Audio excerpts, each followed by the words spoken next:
नमस्कार, clean news Rajasthan में आपका बहुत बहुत स्वागत है। चलिए देखते हैं शाम तक की सभी मुख्य खबरें फटाफट अंदाज में।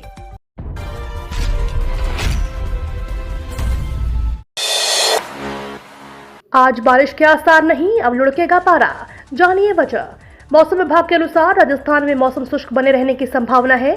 आज न्यूनतम तापमान में 2 से 4 डिग्री की गिरावट की संभावना है। मौसम विभाग के अनुसार शुक्रवार से पश्चिमी विक्षोभ का असर नहीं रहेगा, ऐसे में बारिश के आसार नहीं है। हालांकि कुछ स्थानों पर बादल छाए रह सकते हैं, हवा के पैटर्न में बदलाव होगा, इस कारण तापमान में गिरावट होगी। रात के तापमान में 5 डिग्री तक की गिरावट हो सकती है। जयपुर में रात का तापमान 13 से 14 डिग्री तक पहुंच सकता है। वहीं शेखावटी में कुछ स्थानों पर न्यूनतम तापमान 10 डिग्री के नीचे आ सकता है। विद्या संबल योजना जारी हुई अस्थायी वरीयता सूची। राजस्थान विद्या संबल योजना के तहत गेस्ट फैकल्टी के 93,000 पदों को भर्ती के लिए आज स्कूलों में अस्थायी वरीयता सूची का प्रकाशन कर दिया गया है। अभ्यर्थी स्कूल जाकर सूची चेक कर सकते हैं। इस सूची में अगर किसी भी अभ्यर्थी को आपत्ति है तो आपत्ति दर्ज कर सकता है। आपत्तियां 12 से 14 नवंबर तक ली जाएंगी। आपत्तियों की जांच के लिए बाद में राजस्थान विद्या संबल योजना फाइनल मेरिट लिस्ट 2022 16 नवंबर को जारी की जाएगी। राजस्थान पहुंचा बीजेपी का गुजरात फॉर्मूला, गुलाब चंद कटारिया का चुनाव लड़ने से इनकार। गुजरात के पूर्व सीएम और डिप्टी सीएम समेत कई नेताओं के चुनाव नहीं लड़ने की घोषणा के बाद राजस्थान में सोशल मीडिया पर यह मैसेज वायरल हो रहा है कि यहां भी नेता नए लोगों को मौका देने के लिए चुनाव नहीं लड़ने का ऐलान करें। राजस्थान विधानसभा में नेता प्रतिपक्ष गुलाब चंद कटारिया के विरोधियों ने यह मैसेज वायरल किया है कि उनकी उम्र 78 हो चुकी है, इसलिए वो चुनाव नहीं लड़ने का ऐलान करें ताकि उदयपुर में किसी नए व्यक्ति को चुनाव लड़ने का मौका मिले। राजस्थान में शिक्षकों के 6,000 पद बढ़ाने की मांग पकड़ा जोर, उपेंद्र यादव शिक्षा मंत्री से मिले। राजस्थान बेरोजगार एकीकृत महासंघ के अध्यक्ष उपेंद्र यादव ने आज शिक्षा मंत्री बीडी कल्ला को ज्ञापन दिया। अध्यापक भर्ती लेवल में 6,000 कम किए पद बहाल करने की मांग की। महासंघ के अध्यक्ष उपेंद्र यादव ने बताया कि 6 सूत्री मांगों को लेकर शिक्षा मंत्री बीडी कल्ला जी को निवास पर ज्ञापन सौंपा। अध्यापक भर्ती लेवल 6,000 पद कम किए गए हैं, जिसकी वजह से युवाओं में बड़ा आक्रोश है। शिक्षा विभाग में हजारों पद अभी भी रिक्त हैं, इसलिए रीट लेवल 1 में बिना पद कम किए अध्यापक भर्ती लेवल 2 में अधिक से अधिक पद बढ़ाए जाएं। गहलोत के स्वास्थ्य मंत्री ने इशारों में पायलट कैंप को दी नसीहत, प्रसादी लाल ने कही ये बड़ी बात। राजस्थान के स्वास्थ्य मंत्री प्रसादी लाल मीणा ने पायलट कैंप के खिलाफ फिर मोर्चा खोल दिया है। उन्होंने कहा कि जो कांग्रेस में नहीं रहना चाहते हैं वो यही बयान दे रहे हैं। आला कमान के मना करने के बाद बयान नहीं देना चाहिए। हाई कमान कह रहा है कि किसी भी तरह का स्टेटमेंट नहीं देना चाहिए तो फिर नहीं देना चाहिए। संगठन महासचिव केसी वेणुगोपाल ने जो सलाह दी है उसके बाद स्टेटमेंट नहीं देना चाहिए। एसीआर भरने के मामले में स्वास्थ्य मंत्री ने कहा कि मुझे किसी विभाग के सचिव से कोई परेशानी नहीं आई।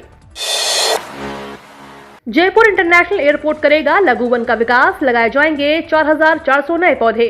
प्रथम चरण में 9 एकड़ भूमि में एप्रन एरिया का निर्माण शामिल है, जो पहले एयरपोर्ट अथॉरिटी के कर्मचारियों के लिए आवासीय कॉलोनी थी। रियायत समझौतों के अनुसार कॉलोनी को खाली कराया गया था और कुछ महीनों पहले यह भूमि जयपुर इंटरनेशनल एयरपोर्ट को हस्तांतरित कर दी गई थी। उसके बाद नागरिक प्राधिकरणों द्वारा विस्तृत सर्वेक्षण किया गया, जिसमें कॉलोनी के भीतर 594 पेड़ चिन्हित किए गए, जिन्हें विस्थापित किया जाएगा।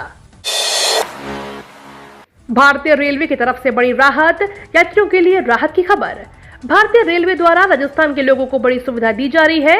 दरअसल कुछ समय पहले रेलवे प्रशासन ने अवध एक्सप्रेस और देहरादून बांद्रा टर्मिनल के बीच चलने वाली एक्सप्रेस ट्रेन को प्रायोगिक तौर पर 6 महीने के लिए विक्रमगढ़, आलोट और माहितपुर रोड स्टेशन पर स्टॉपेज दिया था। अब इस टाइम लिमिट को 6 महीने और बढ़ा दिया गया है, यानी अब ये ट्रेनें 13 मई 2023 तक माहितपुर रोड स्टेशन पर रुकेंगी। इससे विक्रमगढ़, आलोट और माहितपुर रोड स्टेशन के यात्रियों को बड़ी राहत मिलेगी। उदयपुर में 7 दिन तक होगी national wheelchair cricket championship, 300 cricketer लेंगे भाग।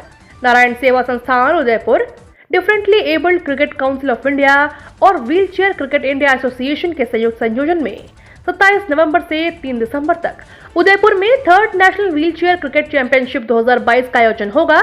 यह चैंपियनशिप दिव्यांगों के खेलों के प्रति रुचि पैदा करने, प्रतिभागियों को सशक्त बनाने और देश के समग्र विकास में उनकी भूमिका सुनिश्चित करने की दिशा में भी एक मील का पत्थर होगी। बजट में युवाओं के लिए खुलेंगे भविष्य के द्वार, चुनावी बजट की तैयारियों में जुटी सरकार। राजस्थान में मचे सियासी घमासान के बीच मुख्यमंत्री अशोक गहलोत ने गुरुवार को आम बजट 2023-24 के लिए सचिवालय में बैठक ली। बैठक में स्वयंसेवी संस्थानों, सिविल सोसाइटी और उपभोक्ता फोरम के प्रतिनिधियों ने भाग लिया। बजट पूर्व संवाद को गहलोत ने संबोधित किया और यहां से एक साफ साफ संदेश देने की पूरी तैयारी थी कि इस बार राजस्थान का बजट युवाओं और छात्रों के भावना के अनुरूप तैयार किया जा रहा है। 3 दिन में 30,000 नौकरियां देंगी 250 टॉप कंपनियां। राजस्थान में पहली बार देश की 250 से ज्यादा नामी कंपनियां एक छत के नीचे बेरोजगारों को रोजगार देने पहुंच चुकी है। इसमें रिलायंस इंडस्ट्रीज से लेकर अडानी ग्रुप, बजाज जैसे दिग्गज ग्रुप्स में 10वीं पास से लेकर सभी जगह के बेरोजगार नौकरी पा सकेंगे। करीब 3 दिन चलने वाले जॉब फेयर में 30,000 से ज्यादा बेरोजगार युवाओं को नौकरी देने का टारगेट रखा गया है।